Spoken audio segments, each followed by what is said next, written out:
Welcome to Take the Lead Radio with Dr. Diane Hamilton, where she interviews some of the most successful leaders, entrepreneurs, authors, speakers, and other individuals who will inspire you to take the lead in your career and personal life. And now, here is Dr. Diane Hamilton.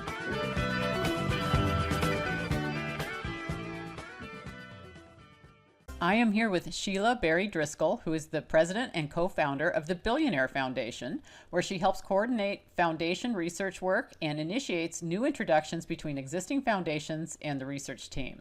She is a former Rotary Ambassadorial Scholar to Argentina. She's been the executive director of the second largest national nonprofit for missing and abducted children, to the CEO and co-founder of SC Creative Innovations in Alameda, California.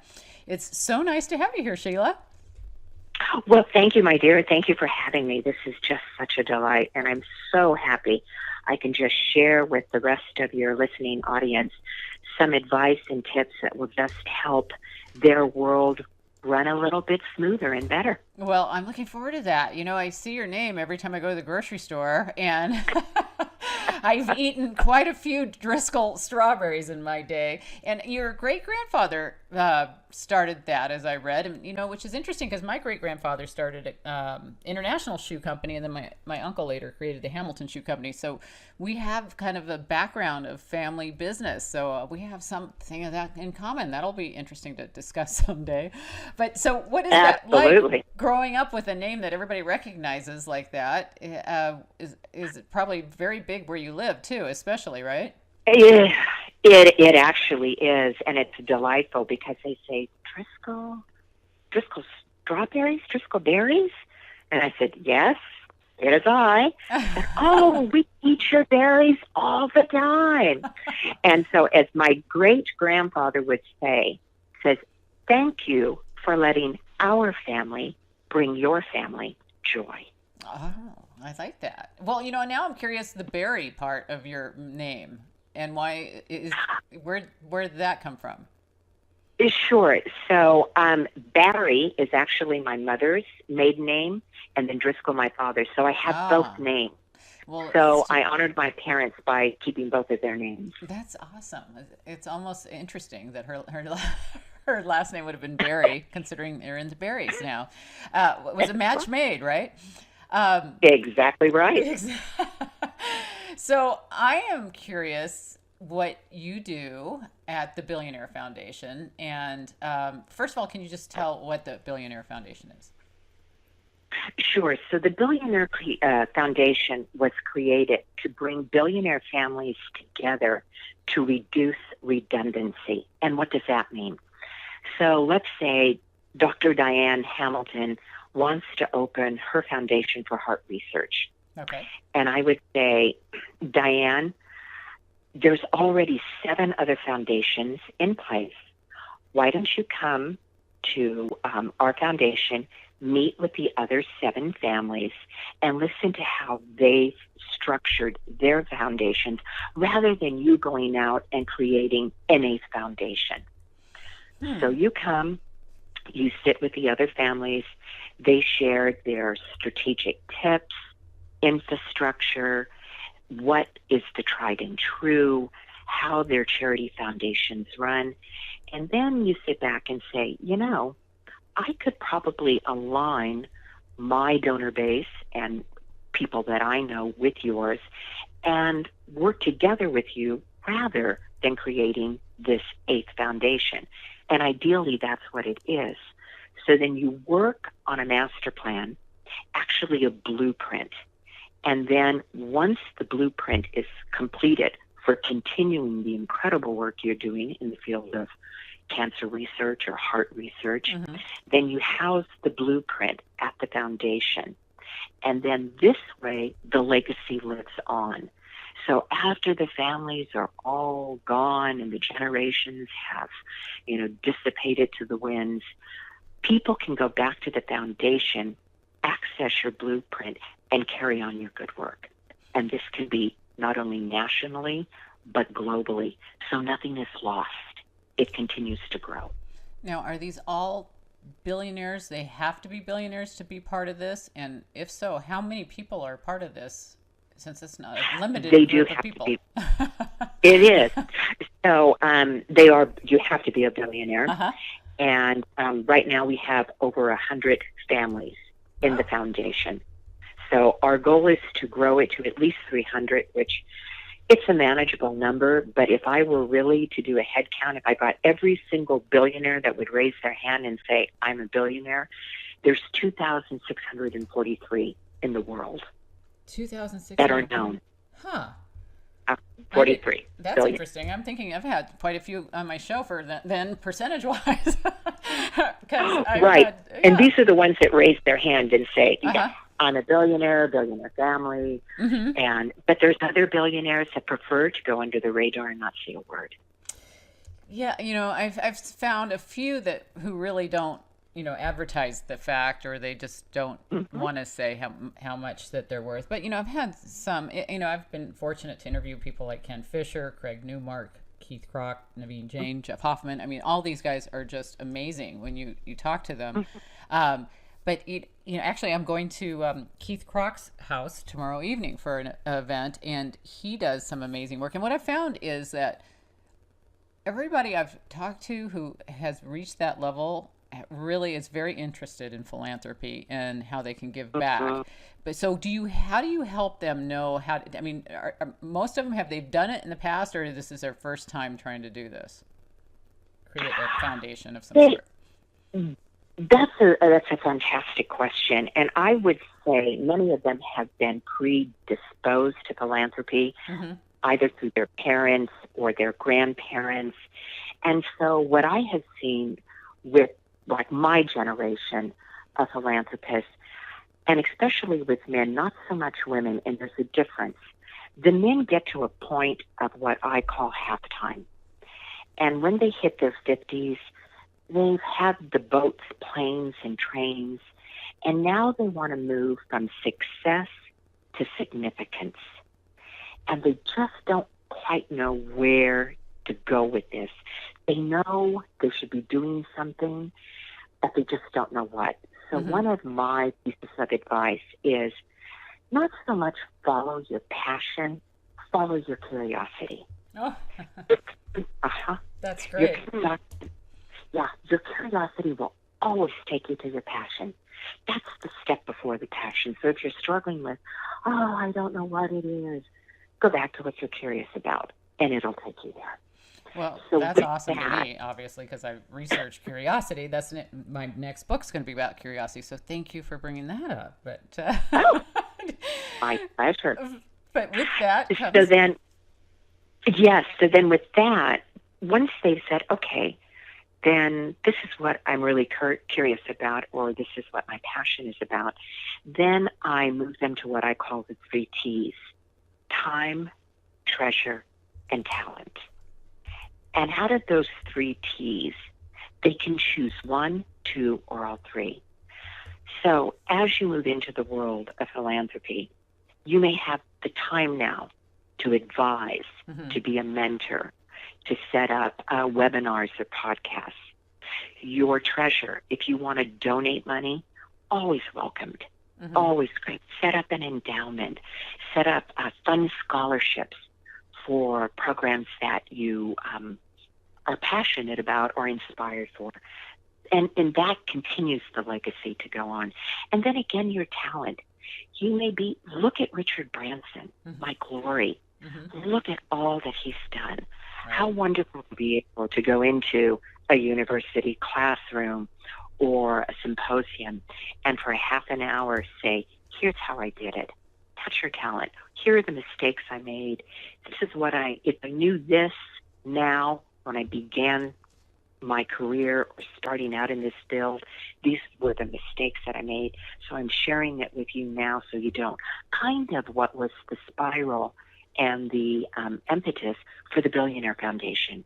Not working in isolation, but coming together and working together and sharing ideas so a greater good is served. And that's how I kind of give them my points of entry into philanthropy. Well, so I'm glad you brought up mistakes, because I'd like to know you've probably seen people make several mistakes when they're pitching to high net worth individuals or trying to pitch to the uber wealthy in their offices. And what are the things that people do wrong there? And what mistakes have you seen anybody make in terms of just building their foundations? Both kind of mistakes would be interesting to me. Oh, that's an excellent question. So I think straight out of the gate, one of the most important things people need to realize when they're pitching is when it comes to targeting the uber wealthy, you just can't make the mistake of thinking one size fits all. And just like the general population, the high net worth crowd has its own unique needs and desires. That's one of the biggest mistakes. So I would say really there's kind of like the top three, what I consider the no-nos of never to do when you pitch a high net worth individual. So I'll share those with you. Okay. So the very first one is asking for money too soon. That is the biggest mistake, Diane, anyone can make when pitching. So before you ask us to fund your business, here are the 3 points that I want to share that people need to be mindful of and should know. First, know what we want and how we work. I can't tell you how many people miss that. They totally go in thinking, oh, they're just tunnel vision. Here's what I want. And they never for one moment stop and think, what do we want or how we work? Right. Here's the second biggest mistake. Know your numbers and your business plan. This is a rarity. I have yet to date have anyone come into my office and know their numbers and know their business plan. Wow. It's amazing. It's amazing.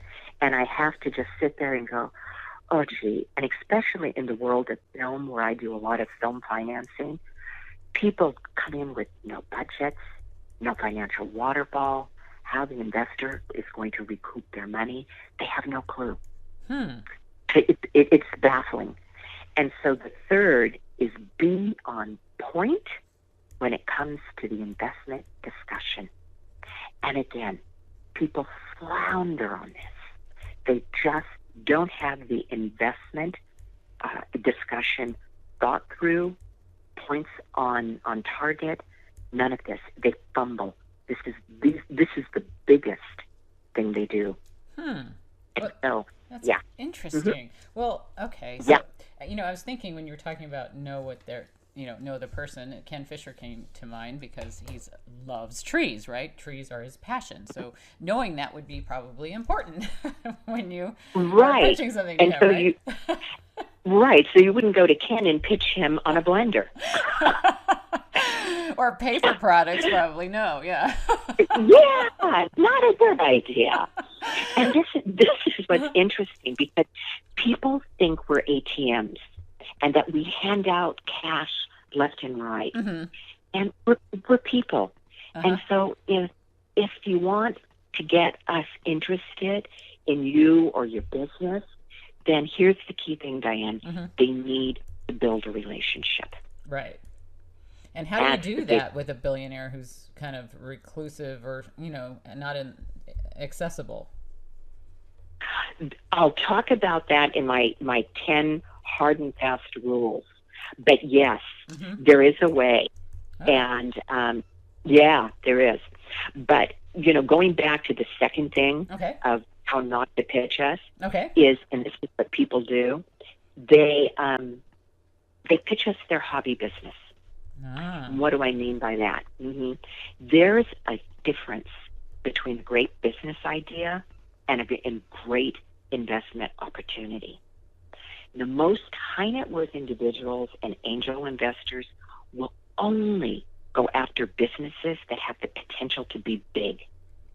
People miss that. It's got a scale, huh? Okay. Okay. So due to the financial model of many high net worth individuals, they need companies with large markets and the potential of the company to have significant market penetration. Now, if people go in knowing that when they pitch us, we're going to be sitting up in our chairs. So now, like a startup, always should drive revenue and profit, which is also incredibly important to the high net worth individuals, primarily to VCs. But here's what individuals need to know. We must make our money back within 3 to 5 years. Okay. That's important. Angel investors, though generally able to target smaller opportunities, really operate in the same way. So if you're pitching at that level with high net individuals and you have a startup, angel investors know they must make their money back in 3 to 5 years. So here's the next key to that. In terms of market, we want to know it is big. And also, we can help size the market as well as identify ancillary markets. So if the business idea of this individual is mainly geared to provide him with the cash flow by doing something that he or she enjoys, high net worth individuals will probably consider it the hobby business, and they'll pass in favor of something bigger. That's why I say don't pitch us the hobby.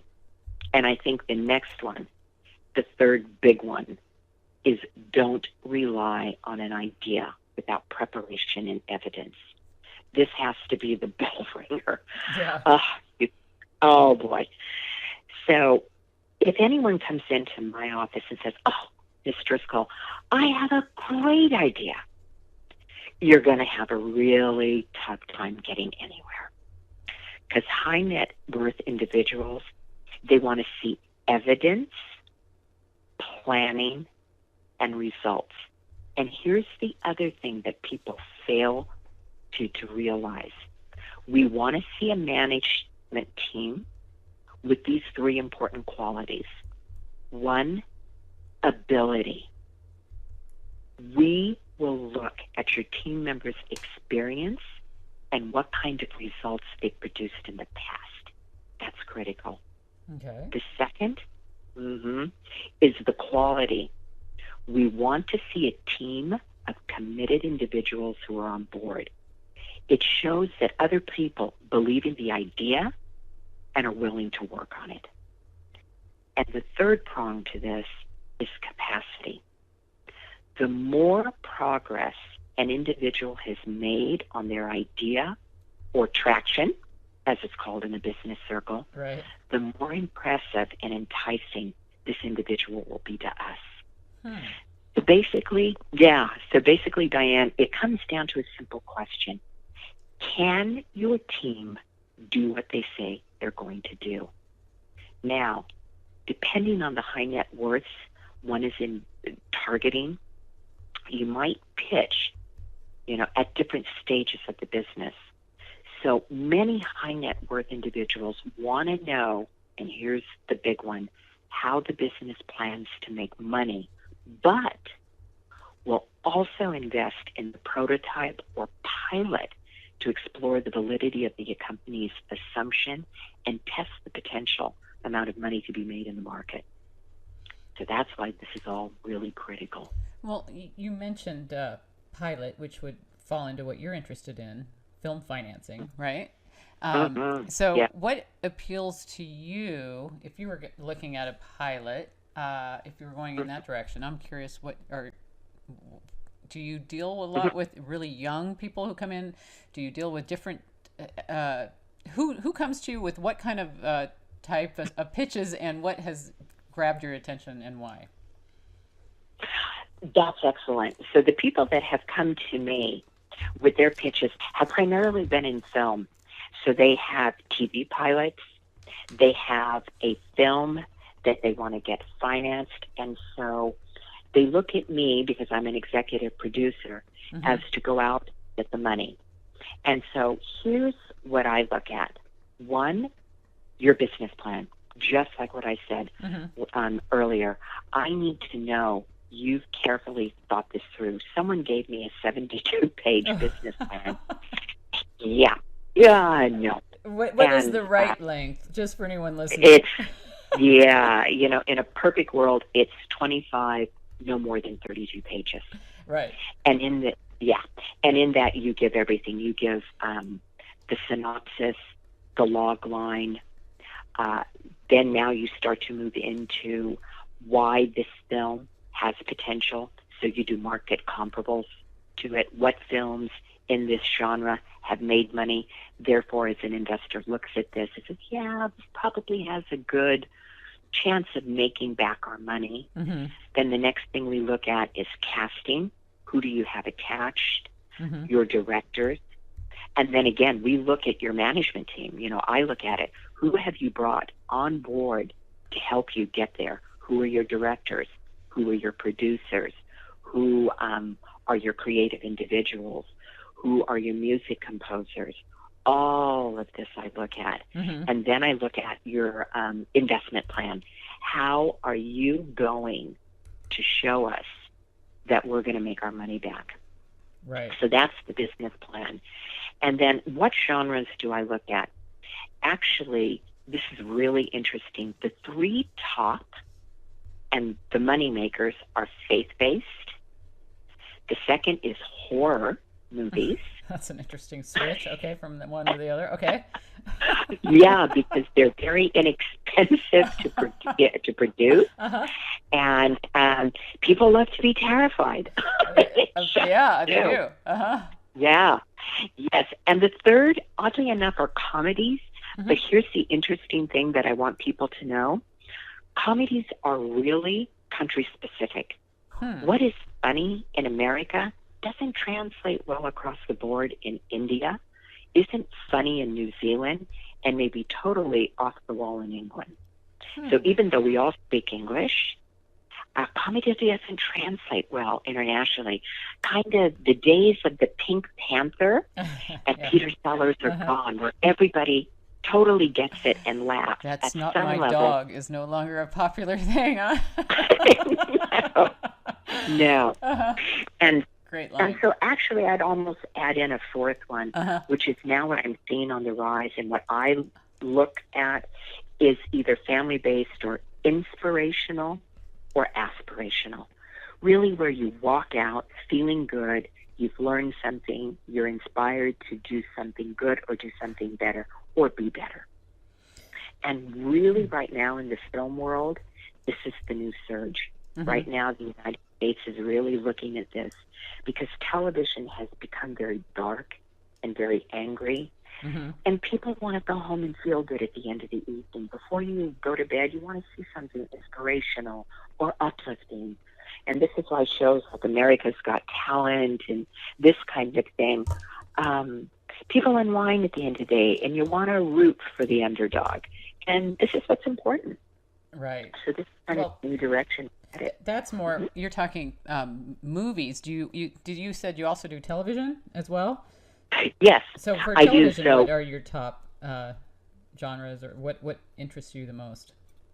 What interests me the most, inspirational, aspirational, feel good, contemporary, period pieces, where we study a piece of history or some slice of the world that we're not familiar with. Look at The Crown. Think of, how much traction that's had. And that's what I look at, because I really kind of want to bring quality stuff back. And I'm now working on a television show with actress Jodie Mortara called Needs to Bake. And what we want to do is bring the handicapped community, or what I would say the different disabled community, into television. And what we're going to do is create a program with 4 young people that either have autism, Downs, Asperger's, or just are just afraid to come out of their shells. And they're going to work with pastry chefs and learn how to become self-reliant, how to study to be an entrepreneur, what are all the components for entrepreneurship. And then the goal is that they leave the show and open their own bakeries and become productive, contributing members of society, and not being shoved off into the corner and sheltered and cloistered. So wow, that's awesome. reality TV. Yeah, so thank you. It is interesting to see how it's changed. And, for my generation, we had a lot more, I thought, more positive things. We had more talk shows that I thought were really interesting, the Donahue days and things like that. I miss some of that. Do you miss any of that, or are you liking the way things are? Oh, absolutely. I remember as a kid, and I'm dating myself, Mike Douglas. Yeah, I remember. Right, Donahue, Mike Douglas. There was David Frost, which was really, he was funny. Delightful. You'd sit down. You never walked away with a tongue-in-cheek interview. There was something that was always very intelligently presented. Yes, and interviewing people that, I had no idea her individual background was this or his background was that. They were a pleasure to watch. But you can't sell those these days. Do you think the public they want the Kardashians and how do you get away from can we make a market for maybe the boomer Gen X people that really aren't? Do you think that their needs are being met in the media? That's an excellent question. The answer is no. And I would say primarily women. Right. There is a whole undiscovered, untapped market, which are baby boomer women. Yes, that has been totally ignored. And a really good friend of mine, Clarissa Burt, is looking to change that. So you're absolutely on point with this. Well, because I think it's so important. I've actually worked with somebody that you may know, Dr. Gilda Carl, been on so many talk shows. In her day, she was on Sally Jesse Raphael. She's been on my show, and we've talked about this. We really would like to see more of that kind of programming for women, but for everybody. Of this generation. That's more positive, more empowering, that type of thing. And I think that it's great to see that you're out there doing something about that by, looking for these. And I think that's great. Now, you mentioned 10 hard and fast rules. Did we cover any? Can we go back to that? No, so let's jump into it. So Here's what I'm going to share with you, Diane. I'm going to give you my 10 that I look for, when people pitch me, and also when I'm bringing TV show ideas to the networks, to film producers. So it's kind of going to go, it will fit in with what people have an idea, product, and a television show or film idea. So I think my number one hard and fast rule is understand the lay of the land. Now, I have a family office, of course, Driscoll Strawberries. So most family offices, and here's what people fail to realize, are extremely busy. We receive multiple requests every day for interviews, speaking engagements, new business opportunities, charity functions, you name it. Not to mention the obligations we have with our careers, families, and personal lives. And understandably, there's just not enough hours in the day for us to say yes to everything. Right. And we don't, period. Right. So if you're not a big name or don't have something major to offer, accept that they will not have anybody's interest or really get onto anyone's priority list, no matter how important the request may seem to the individual. So that's why I say understand the lay of the land, who we are, what our obligations are, and really, if you don't have something big, it's just not going to fly. Right. Here's the second one that I see people goof up on. Respect time. That's huge. Arrive on time. Not early, but on time. Here's what most people don't know. We have gatekeepers. So having time to cool your heels in the waiting room for like 30 minutes looks sloppy. And what happens is we will assume you must not be successful. That's Now, interesting. of course, 'Cause we were taught kind of, if you're not early, you're late. So how right. early can you be without looking sloppy? Yeah, so you're brilliant, absolutely brilliant, and we want everybody, I mean, and I will say, I'll preface this way: give yourself extra time to get to the meeting, because heaven help you if you are late. Right. But yes, if you're early, like I said, don't hang out in the reception area. Go to the nearest coffee shop across the street. Now, why? So to your question, is you should be announcing yourself to the receptionist at precisely the appointed hour. Okay, so you get not 5 minutes early, right on time. Okay. Right on time. Okay. And once you're shown in, remember to respect our time as well. If you're scheduled for 10 minutes and I cut my 30 minutes to 10, 600 seconds from when you walk in, you should be doing one of two things: either walking out or answering questions. So if you're answering questions, acknowledge that your 10 minutes is up and let us know you're more than happy to answer our question if you could just have a few more minutes. Now, we'll respect you for being a person of your word, and will almost certainly allow you a few more minutes. Well, that brings up a good point, because I told you that we'd be ending around this time, and we've got 8 more. Can we go over the next 8, or do you want to come back for the next 8? It's up to you. I have plenty of time. I'd love to hear the next 8. I scheduled the whole hour, but I didn't want to keep you from your time. So. Oh, no. Okay. Happy to give them to. Then onward. Yeah. This is great. All right. Okay. So, good.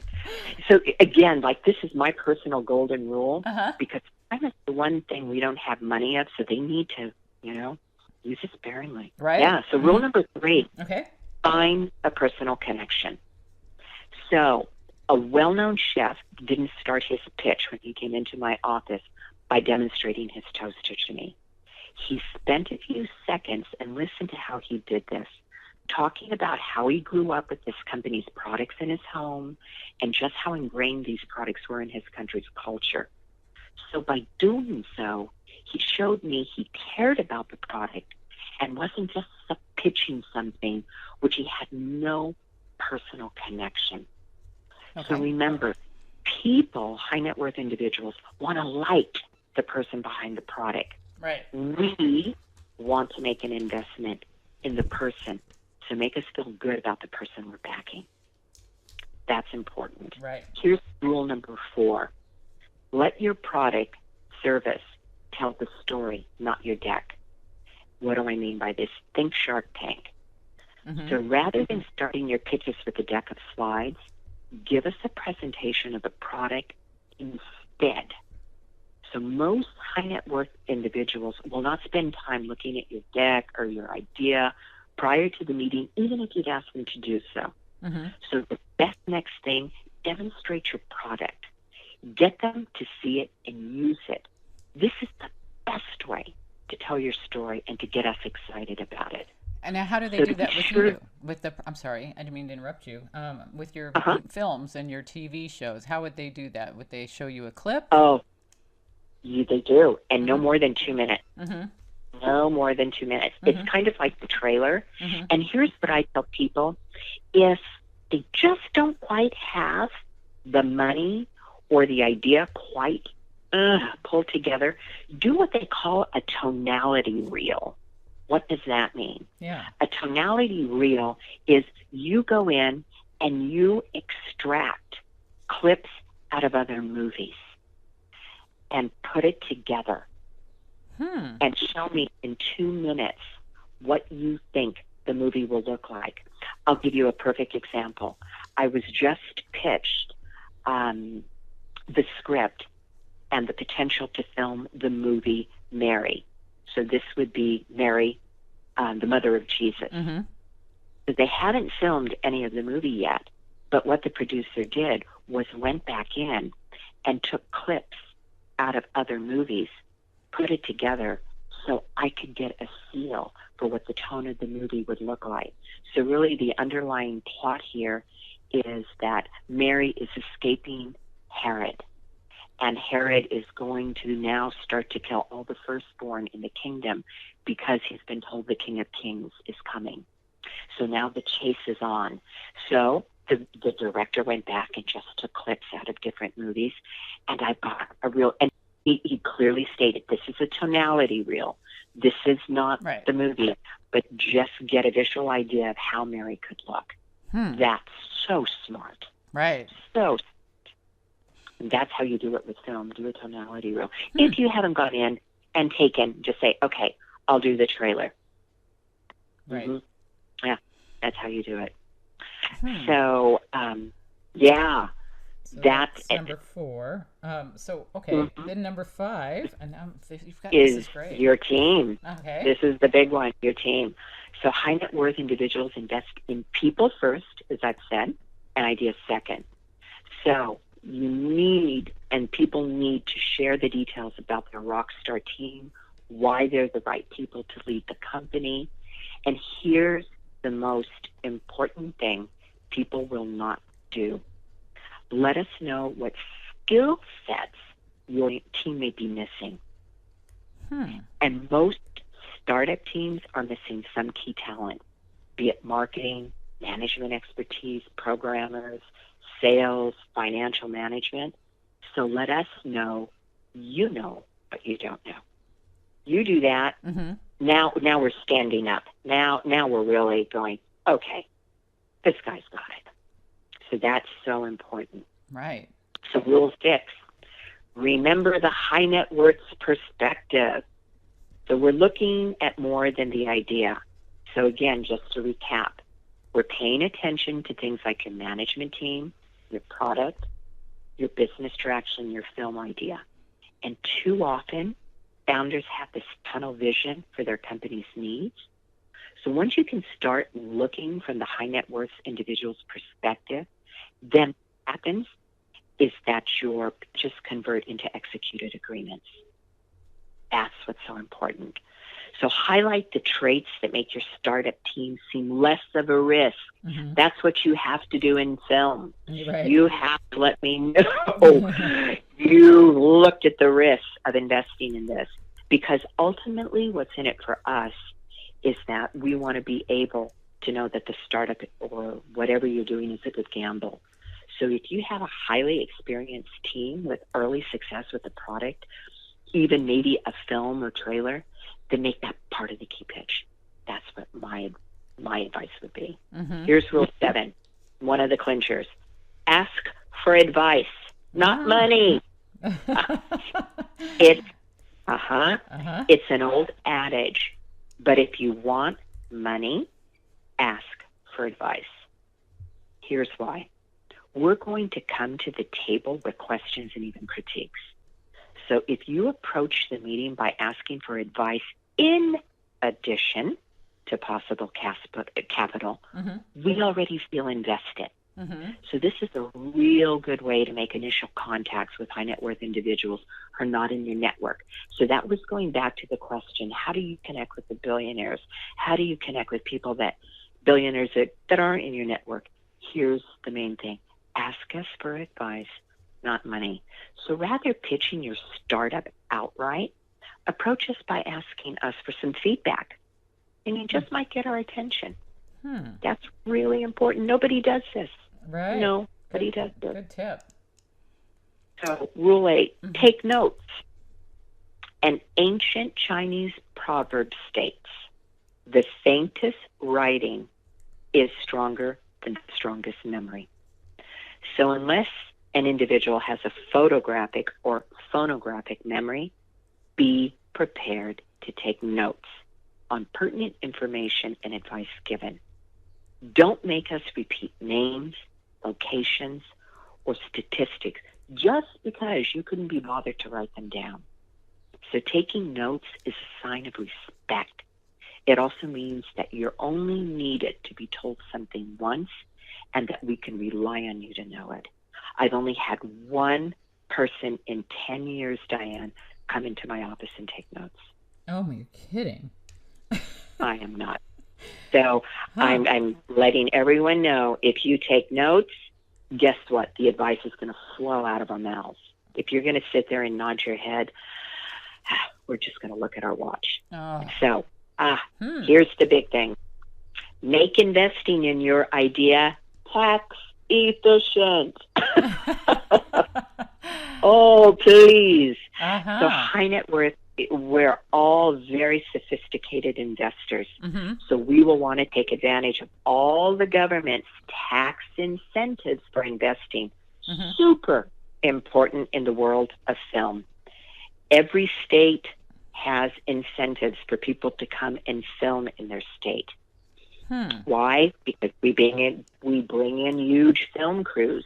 We'll stay for a weekend till we have to feed and house our crews. Absolutely.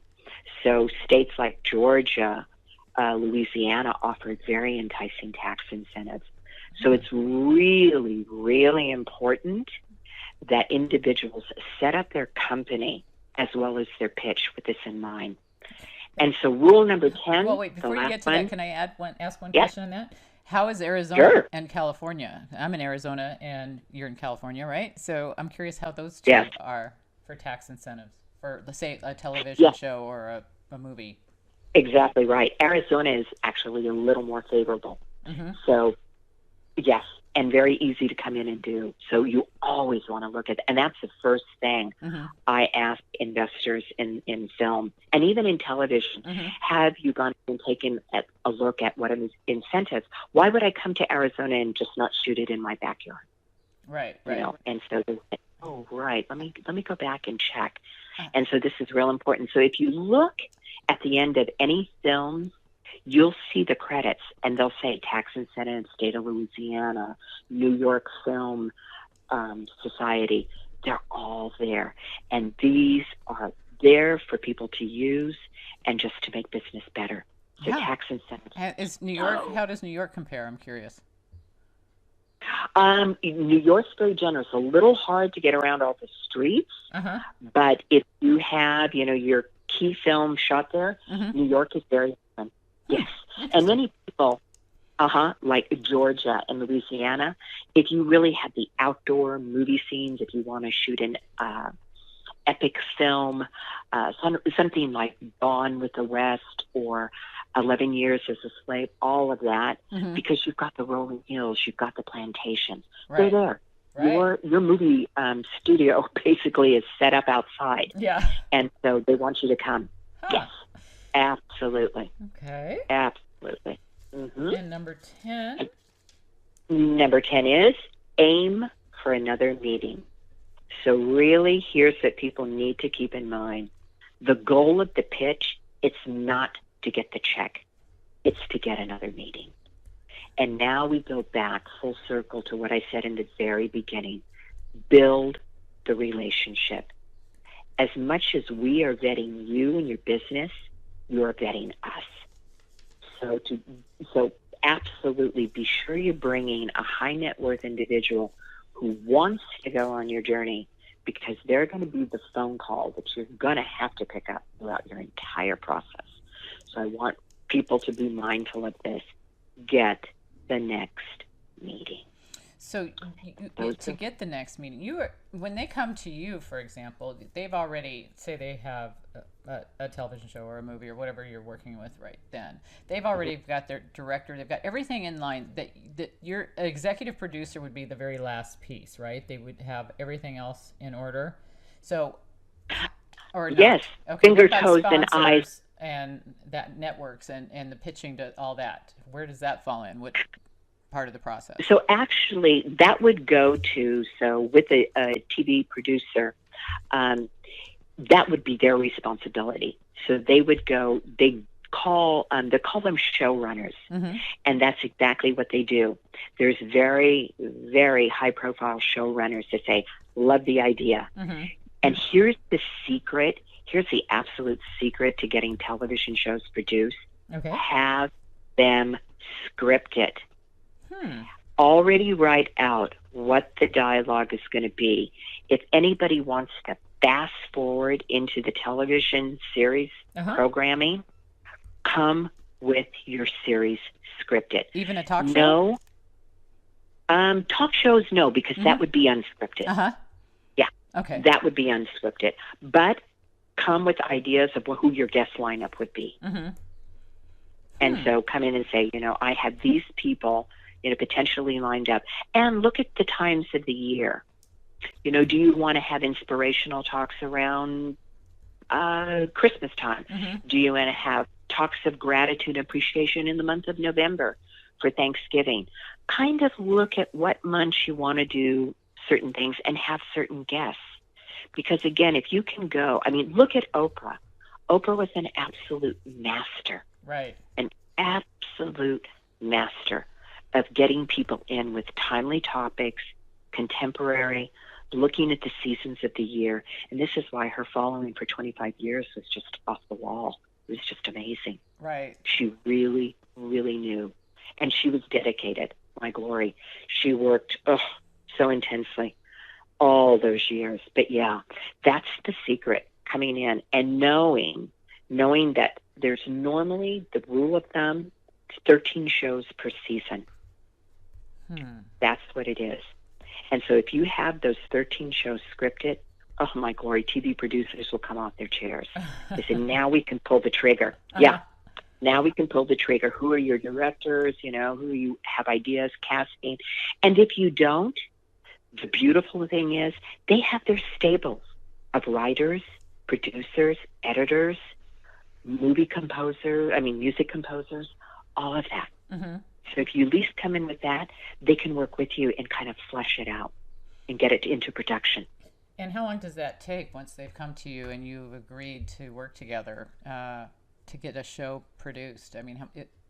Say it's a talk show. Say somebody comes to you today with a great proposal. You go, And I assume these proposals are not unlike a book proposal. They're set up in that way as anyone who's done writing. In some ways, because you're talking about the competition, you're going through all that. But how long does it take from that point to get this to a network and actually get on the air? So, excellent question. So once it's been what they call green lighted, then the TV producer takes it to his management team. They vote on it as to whether they want to get it in production. So let's say it takes 2 to 3 months in a perfect world to get everything set up, going to the networks, getting the contracts, making sure there's what time slot. So there's all these moving pieces in there. And then what they do, and here's what many people are unaware of, they'll block 1 to 2 months, maybe even a month, and they'll shoot the entire season back to back. Yeah. So they'll get all of this done. Now the show is ready, and you go into what they call staffing. Now, normally, as if you notice, from September to November, all the new shows come on the air. After Christmas, when we move into the first of the year, they go into hiatus. They do the blacklist, which is one of my favorites. I love it. Yeah, it's a great one. Then, yes. So then from January from January 1st to June 1st, all TV producers now go into the new season, whether it be a new show or an ongoing series, and they start staffing. They go through everything. So they get all these show ideas. So let's say your show idea made it in. It'll be going into the next series. And so they spend the next 6 months getting all what they call the new show lineup all ready to go. And then over the next 2 months, like during the summer right now, they pull the trigger, get it shot, get it filmed, get it all ready to air on the networks in September, which when everybody's back to work and the kids are in school. And that's your lineup. And that's... And it almost... Are you mostly selling to the traditional networks, or are you looking at the Amazons, the Hulus, the different... Where are you? Yes. I mean, though... The big networks, they're good to have, certain projects with, but really What's happening now are most TV studios are saying, you know what? Let's go into the digital. Let's go into the video streaming. Let's go into live streaming, broadcast TV. Let's look at all of this. You can't ignore it. Mm-hmm. Amazon, Netflix, Hulu, they're forces to be reckoned with. Mm-hmm. And people are happy. So, and here's the other thing. You can have a lot more creative leeway by going to the Amazons and the Netflix than you could going to the big TV networks. You really have the potential of getting a lot more shows. That's why you see a lot more reality TV on these other networks than you would, really Right. kind of see it on the big networks. So yeah, What they're are- and No, I'm just And curious we- how you have to appeal to sponsors. So, how do you determine the right sponsors and who sells that for this show? So that would be the television. That would be the networks that do that. So the sponsors, you've got to look at the show and figure that you're going to probably. So in an hour series, so let's say 60 minutes, you're really only going to have 43 minutes of programming. The rest are going to be commercials. Right. So the sponsors that you want to get in, and here's kind of the hard and fast rule, car. So any car advertisement, Lexus, Mercedes, any of the high-end Continental, those are great. Second, food, Burger King, McDonald's, Taco Bell. You want to get food, car, clothing, a clothing line, Old Navy. I'm trying to think of what other Ross will have their advertising. So this all goes into a clump. Cosmetics, Revlon, Maybelline,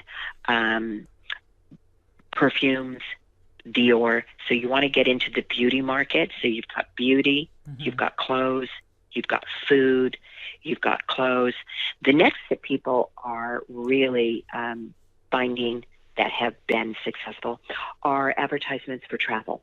So come to the state of Alabama and just, absolutely. Absolutely. Why? Because people go, why not spend our money at home? Why? Gee, I never knew Alabama had this. Right. Or how beautiful, that is. So that's another piece for it. And then there's other, little, which if you're smart, kind of with, depending like it's Netflix or anything else, you're probably going to slip in a small advertisement for another show that's in that vein of your network. So that not only this show is shown on network, but there's 4 or 5 that may be similar. And then by that time, bam, your time is up.